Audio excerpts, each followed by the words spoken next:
Selamat pagi Bapak Ibu Saudara yang dikasihi Tuhan.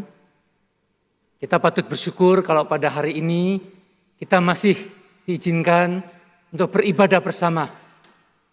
Mari kita bersama-sama masuk di dalam doa. Kami bersyukur ya Tuhan, kalau pada saat ini kami masih Tuhan perkenankan untuk beribadah, menyembah Tuhan, memuji Tuhan. Dan juga kami boleh diberi kesempatan untuk mendengar suara Tuhan. Berbicaralah kepada kami ya Tuhan. Roh Kudus menerangi hati dan pikiran kami, sehingga sungguh-sungguh hati kami boleh digerakkan. Sama seperti para misioneri yang digerakkan oleh Tuhan. Juga sama seperti ketika hamba-Mu mendengarkan suara panggilan Tuhan. Biarlah roh Tuhan, roh yang sama, berbicara kepada setiap kami. Terpujilah Engkau Tuhan. Di dalam nama Tuhan Yesus kami berdoa. Amin. Saudara, tadi sudah disampaikan bahwa bulan ini adalah bulan misi. Dan tema pada minggu ini yaitu bekerja selama siang. Mari kita bersama-sama membuka Alkitab kita. Kita membaca dari Yohanes 9 ayat yang keempat.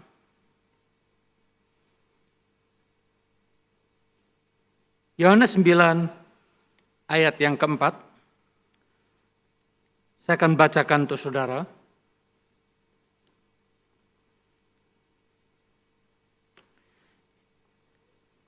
Kita harus mengerjakan pekerjaan Dia yang mengutus aku. Selama masih siang, akan datang malam di mana tidak ada seorang pun yang dapat bekerja. Saudara-saudara, ini adalah perkataan Tuhan Yesus kepada para murid ketika para murid bertanya kepada Yesus Kristus tentang seorang yang buta. Siapakah yang berdosa atau siapakah yang salah? Apakah orang itu atau orang tuanya? Saudara, maka Tuhan Yesus pada waktu itu menjawab di dalam Yohanes 9 ayat yang ketiga. Yohanes 9 ayat yang ketiga, jawab Yesus, bukan dia dan bukan juga orang tuanya. Tetapi karena pekerjaan-pekerjaan Allah harus dinyatakan di dalam dia. Saudara, perkataan Tuhan Yesus mengatakan kita harus mengerjakan pekerjaan dia. Dan pekerjaan itu adalah pekerjaan-pekerjaan Allah. Saudara-saudara, menurut saudara pekerjaan apakah di dalam dunia ini yang paling saudara minati? Atau yang mungkin paling saudara idam-idamkan?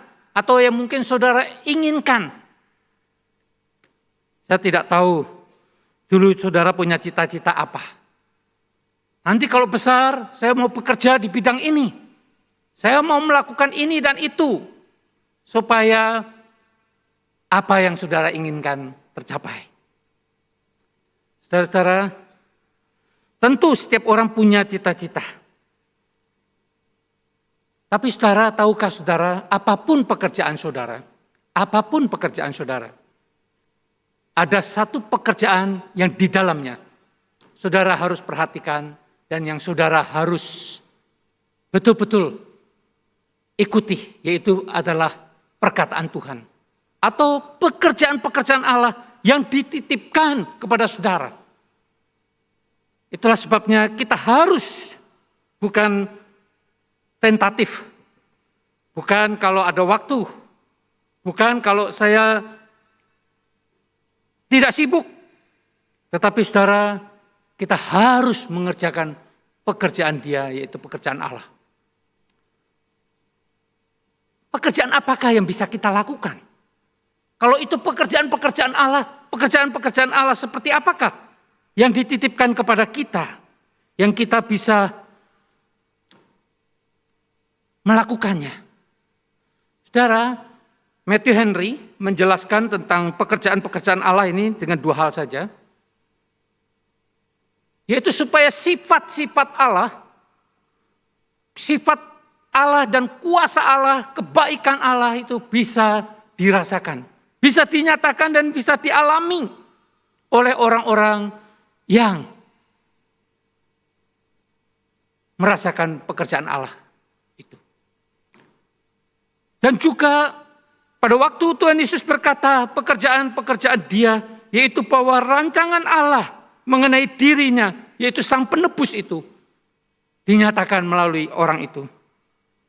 Atau dengan kata lain kepada orang buta itu, maka nama Kristus akan disanjung, ditinggikan, dan penebusan akan terjadi. Saudara, kalau bicara tentang misi, saudara, mau tidak mau akan bicara tentang kata mengutus, kata pergi. Dan selalu firman Tuhan itu berbicara terlebih dahulu. Firman Tuhan datang, firman Tuhan berbicara, kemudian diutus, kemudian pergi. Ada satu tugas, itulah pekerjaan-pekerjaan Allah yang dipercayakan. Saudara, ada satu kesempatan. Ketika dikatakan selagi masih siang, itu berarti ada satu kesempatan. Saudara, Tuhan Yesus sendiri memberikan satu teladan buat kita. Ketika Dia berkata, sama seperti Bapa mengutus aku, demikian juga aku mengutus kamu. Saudara, itu apa artinya?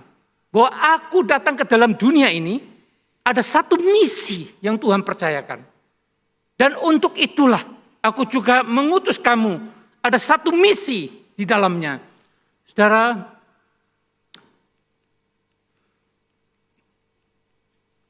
di dalam Yohanes 20 ayat 21b, sama seperti Bapa mengutus aku, demikian juga sekarang aku mengutus kamu.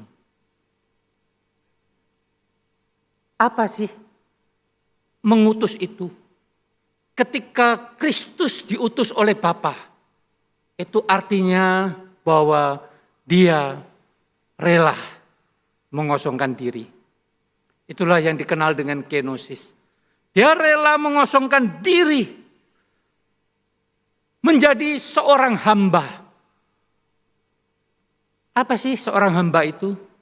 Seorang hamba itu artinya ya kosong, nothing, menghampakan diri. Seorang hamba itu yang ada hanya ketaatan akan tuannya, tidak ada kewajiban.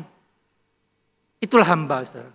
Dan Kristus ketika Dia datang ke dalam dunia, Dia sudah menghambakan dirinya. Dia yang adalah Allah, Dia mau menghambakan dirinya. Inilah teladan. Bahkan dikatakan taat sampai mati. Itu artinya Dia dengan kasih yang begitu besar, Dia rela berkorban. Seharusnya teladan seperti inilah yang memengaruhi hidup dari setiap orang yang percaya. Paulus sendiri ketika dipanggil oleh Tuhan, Tuhan berkata, pergi, aku mengutus engkau kepada bangsa-bangsa lain. Saudara, Paulus belajar dari teladan Kristus yang rela merendahkan diri, mengambil rupa seorang hamba, menjadi sama dengan manusia, dan taat sampai mati di atas kayu salib. Saudara, itulah pengorbanan Kristus. Itulah sebabnya ketika dikatakan kita harus mengerjakan pekerjaan Allah atau pekerjaan Dia yang mengutus aku. Kristus berkata, yang mengutus aku. Kita harus mengerjakan pekerjaan Dia. Kita itu siapa? Bukan hanya para murid, tetapi setiap kita.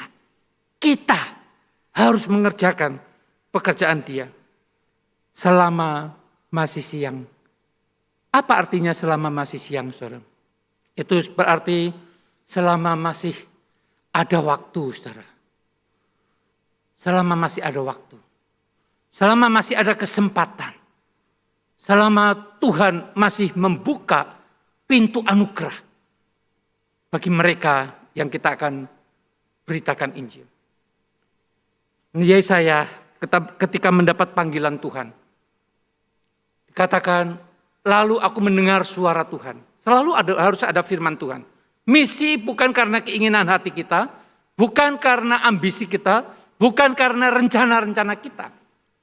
Misi adalah mendengar suara Tuhan, mendengar firman Tuhan. Di dalam seluruh Alkitab selalu demikian. Firman Tuhan berkata. Di dalam Yesaya dikatakan, aku mendengar suara Tuhan berkata, siapakah yang akan kuutus? Dan siapakah yang mau pergi untuk aku? Maka sahutku, ini aku, utuslah aku.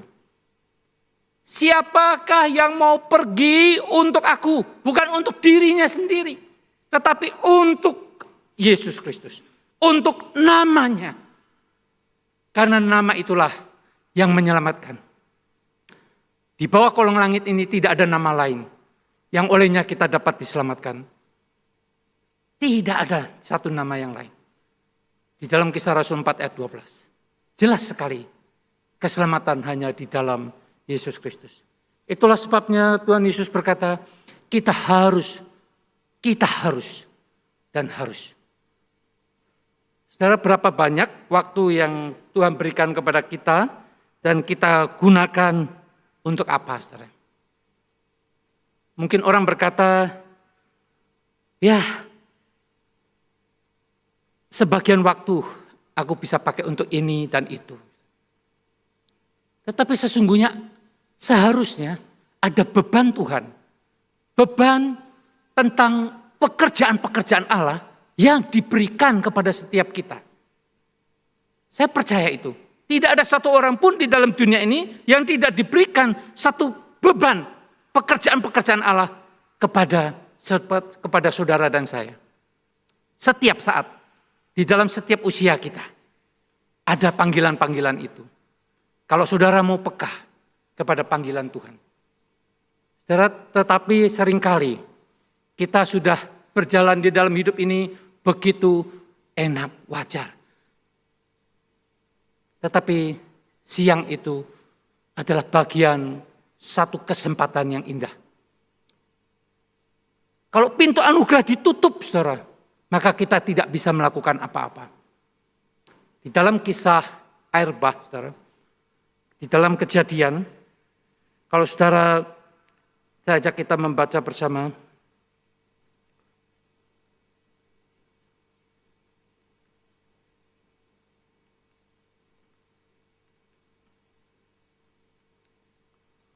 Di dalam Kejadian 7 ayat 16. Lalu Tuhan menutup pintu bahtera itu di belakang Nuh. Saudara, kisah ini sebetulnya sangat sederhana. Sangat besar tapi sangat sederhana ketika dikatakan Tuhan menutup pintu bahtera itu di belakang Nuh. Tuhan memerintahkan Nuh untuk membuat bahtera. Orang pada zamannya itu sangat heran. Ini aneh sekali. Membuat kapal begitu besar di atas gunung, dalam situasi tidak hujan, terang. Lalu bagaimana kapal yang begitu besar bisa dibawa turun dari gunung ke daratan, ke tepi pantai? Ini enggak masuk akal, saudara. Dan Nuh hanya taat melakukan perintah firman Tuhan.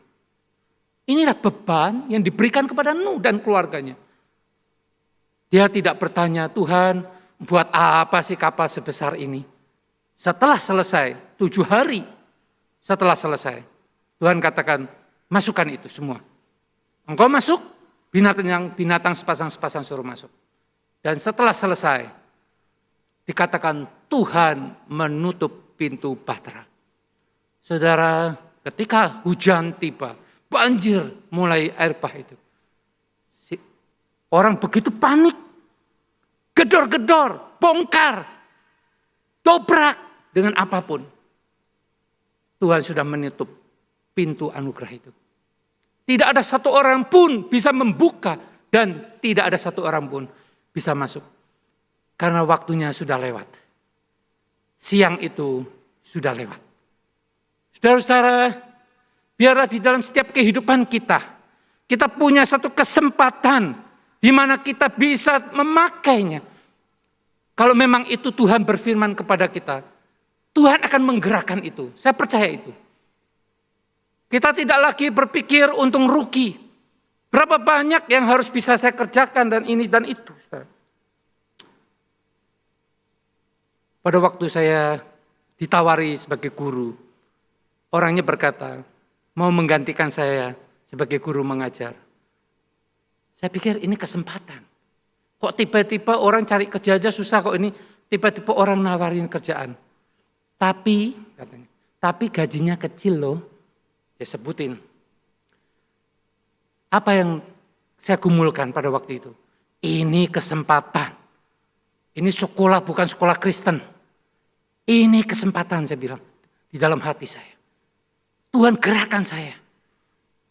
Maka ketika saya mengajar selalu saya menggunakan waktu untuk memberitakan Injil.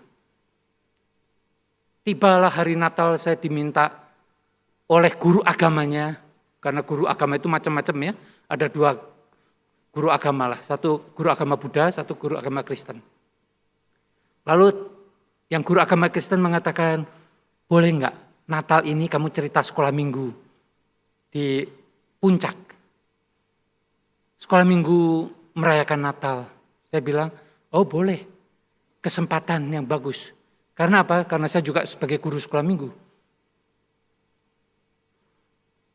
Ketika saya sudah menyampaikan cerita, pulang dari sana saya berpikir, ini kok sekolah bisa mengadakan Natalan ya? Rasanya kok aneh sekali. Lalu saya langsung menghubungi yayasannya. Bu, bolehkah saya menyelenggarakan persekutuan untuk anak-anak siswa? Pada waktu itu baru ada SMP, saudara, di sekolah itu. Oh, ya SMA ada kelas 1 ya, tapi mereka tidak ikut persekutuan. Jadi saya diizinkan. Saudara. Boleh nggak saya pinjem kelas TK? Muridnya cuma 4 yang ikut persekutuan. Boleh tidak? Oh boleh. Saya pakai kesempatan itu. Saya percaya Tuhan sudah mendorong hati saya untuk melakukan itu. Bertumbuh, berkembang. Saya mulai ajak rekan-rekan hamba-hamba Tuhan yang belum sekolah teologi ya. Tapi mereka punya hati yang sama untuk memberitakan Injil. Kita bersama-sama. Satu tim. Dan luar biasa ketika saya kembali ke tempat itu, persekutuan itu sudah retreat 1 tahun 2 kali. 1 kali untuk penginjilan, 1 kali untuk pertumbuhan, pembinaan, yaitu dalam kelompok kecil. Begitu banyak kelompok kecil. Saya kembali lagi setelah saya lulus sekolah teologi, saya kembali lagi ke sekolah, ngajar di sekolah itu, ngajar agama. Itu kesempatan buat saya. Saudara, pada waktu saya menyaksikan itu, sungguh Tuhan, kesempatan itu tidak boleh dilewatkan. Karena kalau lewat, kita tidak bisa melakukan pekerjaan-pekerjaan Tuhan. Kemudian saat ini saya melihat banyak yang menjadi majelis, paling banyak di gereja Reform menjadi majelis di sana. GKY ada beberapa, lalu di GKI juga ada beberapa. Mereka ada grup WA. Tapi saya tidak bisa aktif. Karena saya ada satu komitmen tersendiri. Saudara-saudara, tapi saya melihat bagaimana pekerjaan tangan Tuhan yang luar biasa. Ketika kita melakukan pekerjaan-pekerjaan yang disuruhkan oleh Tuhan. Ketika Dia mengutus kita, kita mau melakukannya. Saya yakin tidak pernah kembali dengan sia-sia.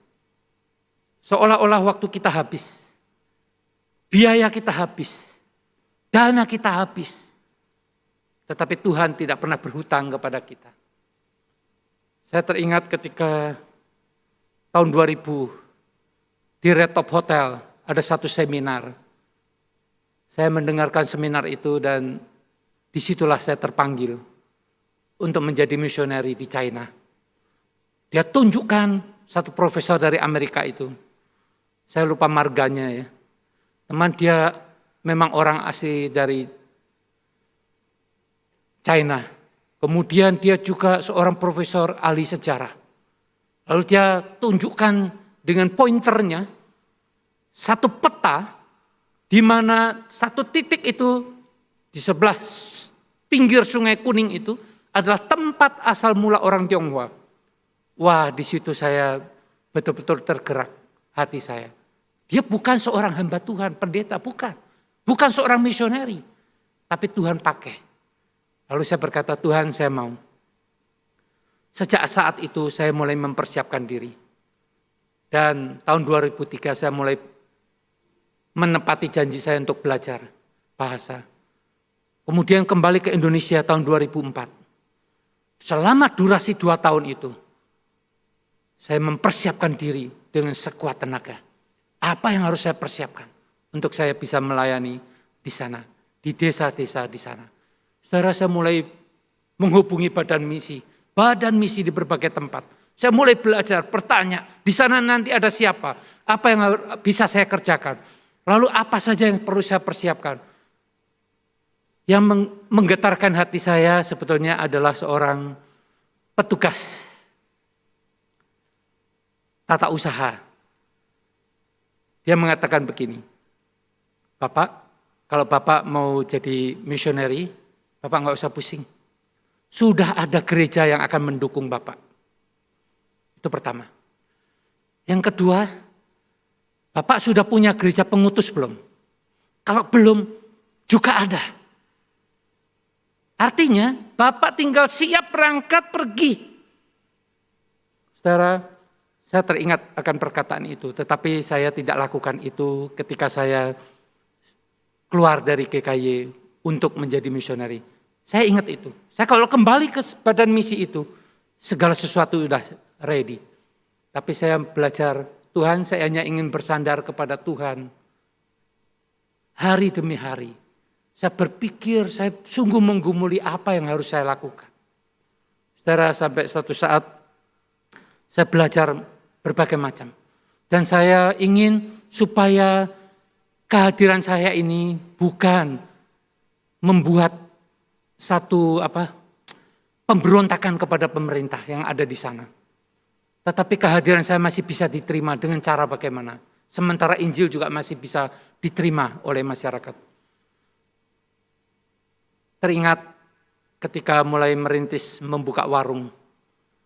Strategi ini sudah saya pikir matang-matang. Kalau saya pergi ke tempat lain, saya pasti ditangkap. Tetapi kalau orang lain datang, saya berbicara. Saya menyediakan fasilitasnya. Orang tidak akan menduga saya sebagai seorang misioneri. Saudara, kemudian saya menepati janji bahwa saya akan pergi ke desa.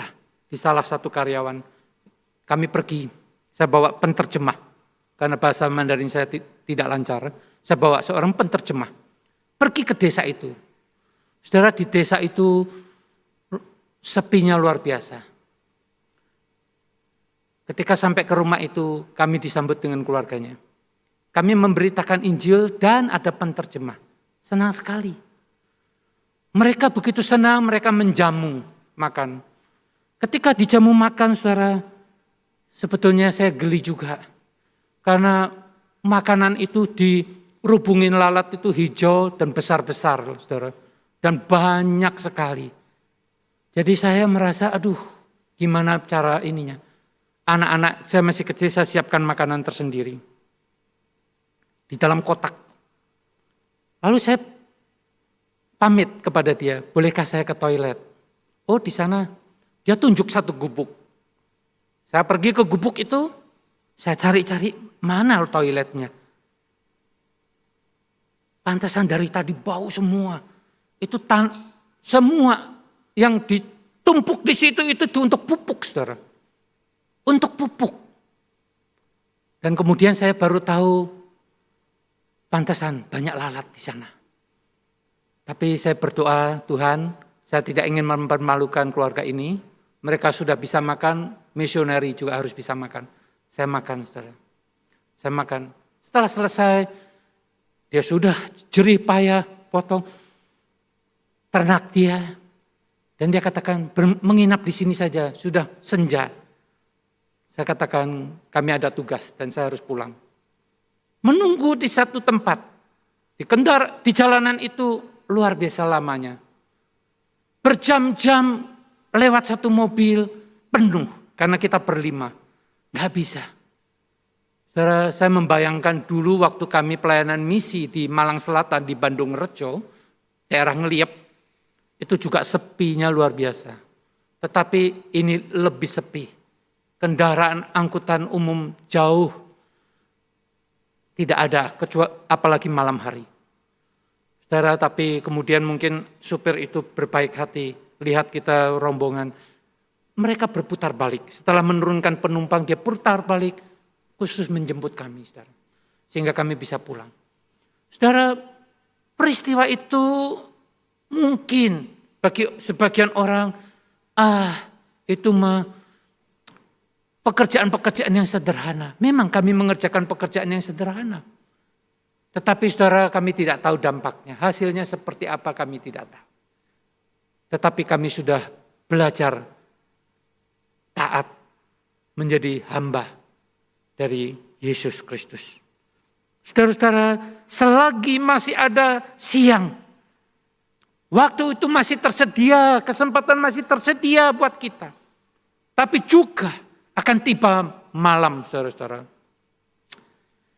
Saudara-saudara, akan datang malam di mana tidak ada seorang pun yang dapat bekerja.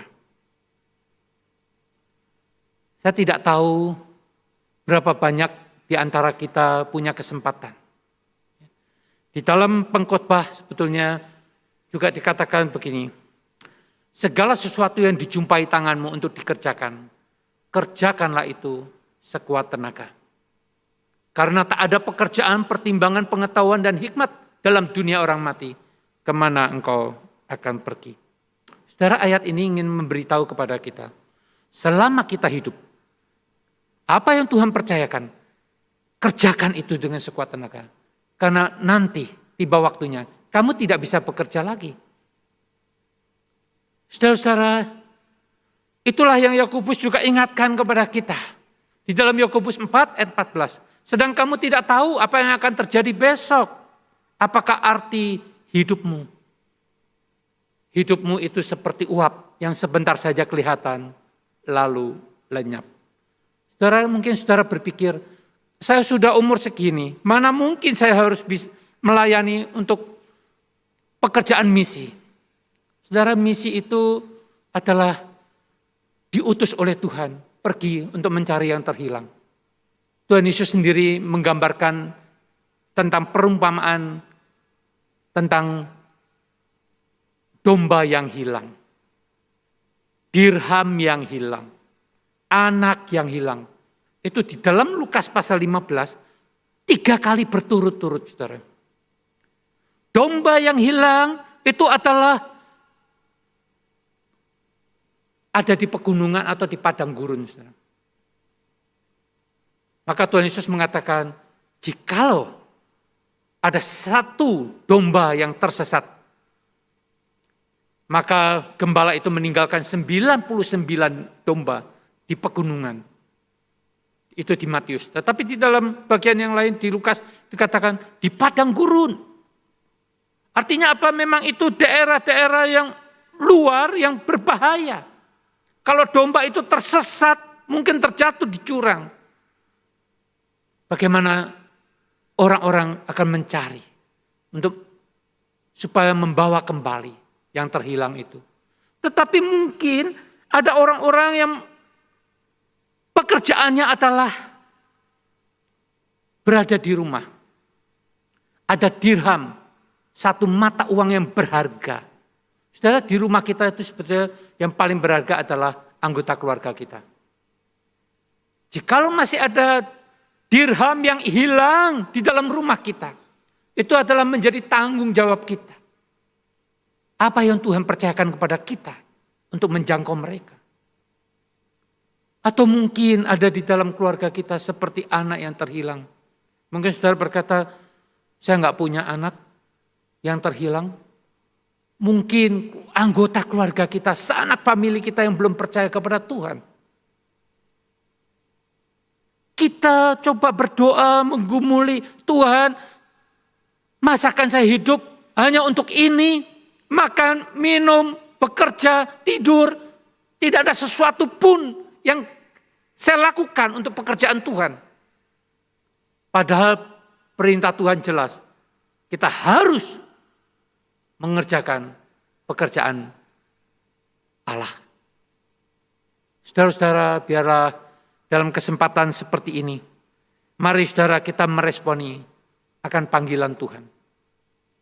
Apakah yang masih Tuhan gerakan dalam hati kita? Apa yang kita bisa lakukan? Terlalu banyak, terlalu luas.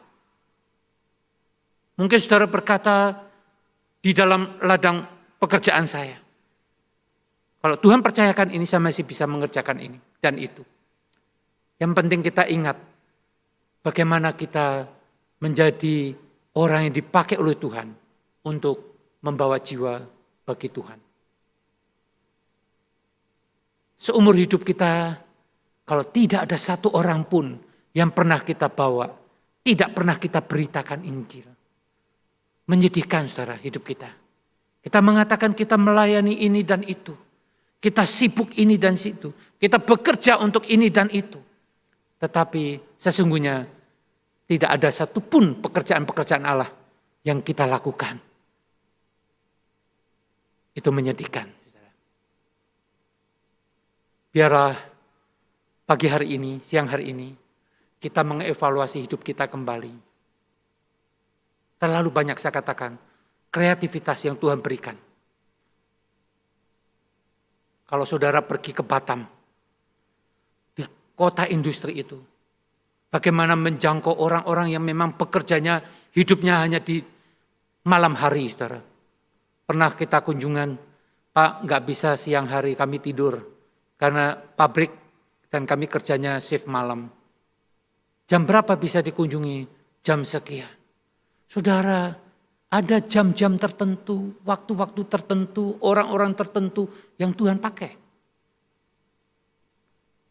Tidak mudah kita mengadakan kebaktian untuk orang-orang yang memang hidupnya bekerja di tengah-tengah malam hari.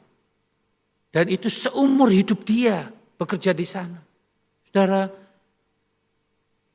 banyak sekali kalau mau diceritakan, begitu banyak kreativitas yang Tuhan berikan. Panggilan Tuhan dan Tuhan beri jalan keluar. Biarlah kita sungguh-sungguh dipakai oleh Tuhan. Bukan hanya sponsor, dana. Bukan hanya ide. Ide baik, doa baik, tetapi harus ada action. Ada pekerjaan-pekerjaan Allah yang masih bisa kita kerjakan bagi dia. Mari kita masuk di dalam doa. Bapa di surga, terima kasih. Kami yakin dan percaya pekerjaan misi tidak akan pernah berhenti. Sekalipun di era digital, tidak akan pernah mengendorkan untuk semangat misi. Kami berdoa Tuhan, supaya Engkau pakai setiap kami, menjadi alat di tangan-Mu.